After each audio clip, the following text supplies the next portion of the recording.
Big boss Malayalam season 7ന്റെ പുതിയ update ആണ്. കുറച്ച് മണിക്കൂറുകൾക്ക് മുമ്പ് രേണു സുധി അവിടെ അപ്പാനി ശരത്ത് അതുപോലെ അബിയുമായിട്ടൊക്കെ നല്ല വഴക്കുണ്ടായിരുന്നു. എനിക്ക് തലവേദനയായിരുന്നു, അതുകൊണ്ട് ഞാൻ ടാസ്കിൽ പങ്കെടുക്കില്ല, എനിക്ക് തലവേദനയാണ് എന്ന് ആവർത്തിച്ച് രേണു സുധി നല്ല ഉച്ചത്തിൽ സംസാരിക്കുന്നുണ്ട്.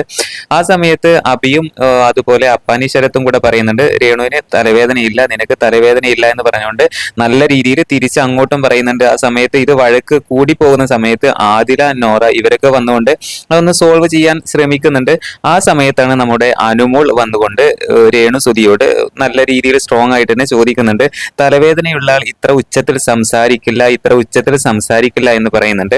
എന്തായാലും രേണു സുധി ഒന്നും വിട്ടുകൊടുക്കുന്നില്ല. രേണു സുധി എല്ലാവരോടുമായിട്ട് പറയുന്നുണ്ട്, എനിക്കത് തെളിയിക്കേണ്ട ആവശ്യമില്ല, എനിക്ക് കളവ് പറയേണ്ട ആവശ്യമില്ല, എനിക്ക് തലവേദനയാണ് എന്ന് നല്ല സ്ട്രോങ് ആയിട്ട് നല്ല ഷൗട്ട് ചെയ്തിട്ടാണ് സംസാരിക്കുന്നത്. എന്തായാലും അനുമോൾ പറഞ്ഞ കാര്യം വളരെയധികം പോയിന്റഡ് ആയിട്ടുള്ളതാണ്. ഒരുപാട് ആളുകൾ അത് ശ്രദ്ധിച്ചു കാണും. എന്തെന്ന് വെച്ചാൽ തലവേദനയുള്ള ആൾ ഇത്ര ഉച്ചത്തിൽ സംസാരിക്കാൻ കഴിയില്ല എന്ന് അനുമോൾ തീർത്തും പറയുന്നുണ്ട്. എന്തായാലും ഇക്കാര്യത്തിൽ അനുമോളുടെ ഭാഗത്ത് 100% ശരിയാണ്.